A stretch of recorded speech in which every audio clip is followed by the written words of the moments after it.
ସୁଭଦ୍ରା ଯୋଜନାର ଶୁଭାରମ୍ଭ ହେବା ପରେ ପ୍ରାୟ 25 ଲକ୍ଷ ମହିଳାଙ୍କ ଆକାଉଣ୍ଟକୁ 5,000 ଟଙ୍କା ଲେଖାଏଁ ଆସିଛି। କିନ୍ତୁ ରେ ଅଛନ୍ତି ଅନେକ ମହିଳା ଯେଉଁମାନଙ୍କ ଆକାଉଣ୍ଟକୁ ଆସିନାହିଁ ଟଙ୍କା। ଏହାକୁ ପ୍ରଶ୍ନ କରିଛନ୍ତି ଉପମୁଖ୍ୟମନ୍ତ୍ରୀ ପ୍ରଭାତୀ ପରିଡ଼ା। ପ୍ରଭାତୀ ପରିଡ଼ା କହିଛନ୍ତି ଏଥିପାଇଁ ଚିନ୍ତା କରିବାର ନାହିଁ, ରାଜ୍ୟର ସମସ୍ତ ଯୋଗ୍ୟ ହିତାଧିକାରୀ ଟଙ୍କା ପାଇବେ। ପରବର୍ତ୍ତୀ ଖବର ହେଉଛି ଇ-କେୱାଇସି କରାଯାଉଛି। ଇ-କେୱାଇସି କମାଲ କରୁଛି, ଧରା ପଡ଼ିଛନ୍ତି ଭୂତ ଏବଂ ଫଲ୍ସ ହିତାଧିକାରୀ। ରାଜ୍ୟର ମୋହନ ସରକାର ଅନିୟମିତତା ବା ହେରାଫେରିକୁ ନେଇ କଡ଼ା ଆଭିମୁଖ୍ୟ ଦେଖାଇଛନ୍ତି। ଅନେକ ଅଯୋଗ୍ୟ ହିତାଧିକାରୀ ବାଦ ହେବା ପାଇଁ ଇ-କେୱାଇସି ପ୍ରକ୍ରିୟା ଆରମ୍ଭ କରିଛନ୍ତି। ବିଧାନସଭାରେ ଦିଆଯାଇଥିବା ରିପୋର୍ଟ ଅନୁଯାୟୀ ପ୍ରାୟ 19,27,920 ଅଯୋଗ୍ୟ ହିତାଧିକାରୀଙ୍କୁ ରେସନ କାର୍ଡରୁ କାଟି ଦିଆଯାଇଛି।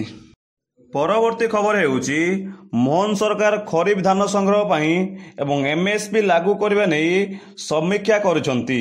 ଚଳିତ ଖରିଫ ଋତୁରେ ଧାନ କ୍ୱିଣ୍ଟାଲ ପିଛା ଏମ୍ଏସ୍ପି 31 ଟଙ୍କାରେ ଧାନ କିଣାଯିବ। ଚଳିତ ବର୍ଷ 1 କୋଟି ମେଟ୍ରିକ ଟନ୍ ଧାନ ସଂଗ୍ରହ କରିବା ପାଇଁ ଲକ୍ଷ୍ୟ ରଖିଛନ୍ତି ରାଜ୍ୟ ସରକାର ବୋଲି ତଥ୍ୟ ରହୁଛି। ପରବର୍ତ୍ତୀ ଖବର ହେଉଛି ମୋଦିଙ୍କ ପ୍ରସ୍ତାବକୁ ସମର୍ଥନ କଲେ ସମାଜବାଦୀ ପାର୍ଟି ଏବଂ ବହୁଜନ ସମାଜବାଦୀ ପାର୍ଟିର ନେତା ମାୟାବତୀ ଏବଂ ଅଖିଳେଶ। ଗୋଟିଏ ଦେଶ ଗୋଟିଏ ନିର୍ବାଚନକୁ ନେଇ ସମାଜବାଦୀ ପାର୍ଟିର ପ୍ରତିକ୍ରିୟା ସାମ୍ନାକୁ ଆସିଛି। ମୋଦି କ୍ୟାବିନେଟ୍ର ନିଷ୍ପତ୍ତିକୁ ଦଳ ସମର୍ଥନ କରିଛି। ଆମେ ମଧ୍ୟ ଏହା ସପକ୍ଷରେ ଅଛୁ। ଆମେ ମଧ୍ୟ ଗୋଟିଏ ଦେଶ ଗୋଟିଏ ନିର୍ବାଚନ ଚାହୁଁ, ଦଳର ନେତା ରବି ଦାସ ମେହେତ୍ରା କହିଛନ୍ତି। ପରବର୍ତ୍ତୀ ଖବର ହେଉଛି ଖାଇବା ତେଲର ଆମଦାନୀ ଶୁଳ୍କ ବୃଦ୍ଧି ଘୋଷଣା ହେବା ସଙ୍ଗେ ସଙ୍ଗେ ବଜାରରେ ସେଗୁଡ଼ିକ ଦାମ ଲିଟର ପିଛା 20ରୁ 30 ଟଙ୍କା ବୃଦ୍ଧି ଘଟିଛି। ସେହିଭଳି ବ୍ୟବସାୟିକ ଅଭ୍ୟାସକୁ ନେଇ କେନ୍ଦ୍ର ସରକାର ଅସନ୍ତୋଷ ଜାରି କରିଛନ୍ତି ଏବଂ କେନ୍ଦ୍ର ସରକାର କହିଛନ୍ତି ପୂର୍ବରୁ ଆମଦାନୀ ହୋଇଥିବା ତେଲକୁ ଅଧିକ ଦରରେ ବିକ୍ରି ନ କରିବାକୁ ସେମାନଙ୍କୁ କୁହାଯାଇଛି। ପରବର୍ତ୍ତୀ ଖବର ହେଉଛି ଖାଇବା ତେଲର ଆମଦାନୀ ଶୁଳ୍କ ବୃଦ୍ଧି ଘୋଷଣା ହେବା ସଙ୍ଗେ ସଙ୍ଗେ ବଜାରରେ ସେଗୁଡ଼ିକ ଦାମ ଲିଟର ପିଛା 20ରୁ 30 ଟଙ୍କା ବୃଦ୍ଧି ଘଟିଛି। ସେହିଭଳି ବ୍ୟବସାୟିକ ଅଭ୍ୟାସକୁ ନେଇ କେନ୍ଦ୍ର ସରକାର ଅସନ୍ତୋଷ ଜାରି କରିଛନ୍ତି ଏବଂ କେନ୍ଦ୍ର ସରକାର କହିଛନ୍ତି ପୂର୍ବରୁ ଆମଦାନୀ ହୋଇଥିବା ତେଲକୁ ଅଧିକ ଦରରେ ବିକ୍ରି ନ କରିବାକୁ ସେମାନଙ୍କୁ କୁହାଯାଇଛି। ପରବର୍ତ୍ତୀ ଖବର ହେଉଛି ୱାନ୍ ନେସନ୍ ୱାନ୍ ଇଲେକ୍ସନରେ ପୂର୍ବତନ ରାଷ୍ଟ୍ରପତି ରାମନାଥ କୋବିନ୍ଦଙ୍କ ନେତୃତ୍ୱରେ କମିଟି ପ୍ରସ୍ତୁତକୁ କେନ୍ଦ୍ର କ୍ୟାବିନେଟ୍ର ଅନୁମୋଦନ। ପୂର୍ବତନ ରାଷ୍ଟ୍ରପତିଙ୍କ ନେତୃତ୍ୱରେ ୱାନ୍ ନେସନ୍ ୱାନ୍ ଇଲେକ୍ସନ ସମ୍ପର୍କରେ ରିପୋର୍ଟ ଦାଖଲ କରିଥିଲେ। ବର୍ତ୍ତମାନ ଏହି ପ୍ରସଙ୍ଗକୁ ନେଇ ରାଜନୀତି ଉଷ୍ମ ହୋଇଛି। କଂଗ୍ରେସ ଏହାକୁ ଏକ ନିଷ୍ପତ୍ତି ବୋଲି କହିଛି, ଯାହା ପ୍ରସଙ୍ଗରୁ ଧ୍ୟାନକୁ ଦୂରେଇ ରଖିଛି। ପରବର୍ତ୍ତୀ ଖବର ହେଉଛି ହରିୟାଣା ବିଧାନସଭା ନିର୍ବାଚନ ପାଇଁ କଂଗ୍ରେସ ଘୋଷଣାପତ୍ର ଜାରି କରିଛି। ପାର୍ଟି ମ୍ୟାନିଫେଷ୍ଟୋରେ 7ଟି ଗ୍ୟାରେଣ୍ଟି ଲୋକମାନଙ୍କୁ ଦିଆଯାଇଛି।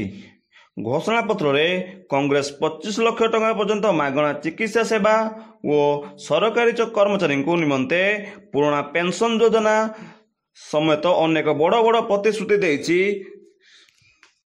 ପରବର୍ତ୍ତୀ ଖବର ହେଉଛି ସୁଭଦ୍ରା ଯୋଜନାର ଶୁଭାରମ୍ଭ ହେଲା।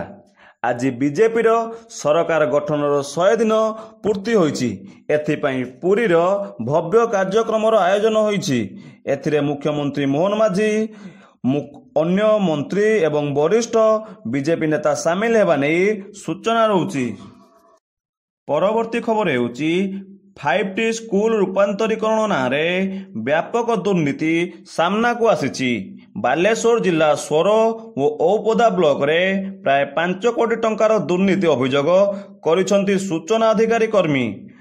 RIT ବଳରେ ହାସଲ କରିଥିବା ସୂଚନା ଓ ତଥ୍ୟକୁ ନଜର କଲେ ଦୁର୍ନୀତି ଆଡ଼କୁ ଏହା ଇସାରା କରୁଛି।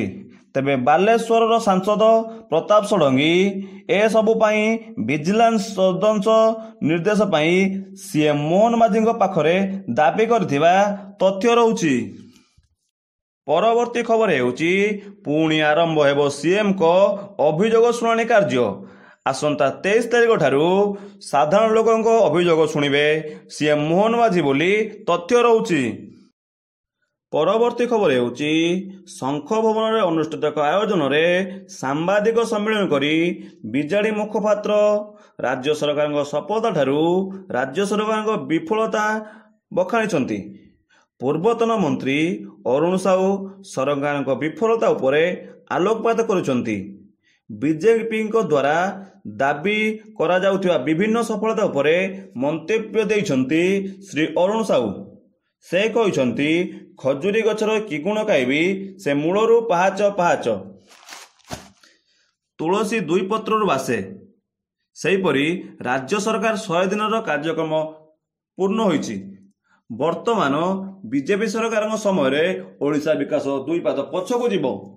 ଅରୁଣ ସାହୁ କହିଛନ୍ତି, ବିଜେପି ତାର ନିର୍ବାଚନ ଇସ୍ତାହାରରେ ଅନେକ ପ୍ରତିଶ୍ରୁତି ଦେଇଥିଲା, ଯେପରିକି ବାର୍ଦ୍ଧକ୍ୟ ଭତ୍ତା 3,500 ଟଙ୍କା ବୃଦ୍ଧି କରିବା କଥା, କିନ୍ତୁ ସରକାର କେବଳ 80 ବର୍ଷରୁ ଅଧିକ ବୃଦ୍ଧ ବୃଦ୍ଧା ଏବଂ 80%ରୁ ଅଧିକ ଭିନ୍ନକ୍ଷମ ବ୍ୟକ୍ତିଙ୍କ ପାଇଁ ମାସିକ ଭତ୍ତା 3,500 ଟଙ୍କା ବୃଦ୍ଧି କରିଛନ୍ତି। ପ୍ରାୟ ରାଜ୍ୟରେ 80 ଭାଗ ଭତ୍ତା ହିତାଧିକାରୀ ସରକାରଙ୍କ ପ୍ରବଞ୍ଚନାର ଶିକାର ହୋଇଛନ୍ତି। ଓଡ଼ିଶା ଅସ୍ମିତା ନାରା ଦେଇ ବିଜେପି ସରକାରକୁ ଆସିଥିଲା। ଓଡ଼ିଆଙ୍କ ଉପରେ ଅନ୍ୟାୟ କରାଯାଉଛି। ଓଡ଼ିଆଙ୍କୁ ନ୍ୟାୟ ଦେବାକୁ ବିଫଳ ହୋଇଛନ୍ତି ସରକାର। ରାଜ୍ୟପାଳଙ୍କ ପୁଅ ଜଣେ ଓଡ଼ିଆ ଅଧିକାରୀଙ୍କ ଉପରେ ଆକ୍ରମଣ ଘଟଣାକୁ ନେଇ ବିଜେଡି କଡ଼ା ନିନ୍ଦା କରିଛି।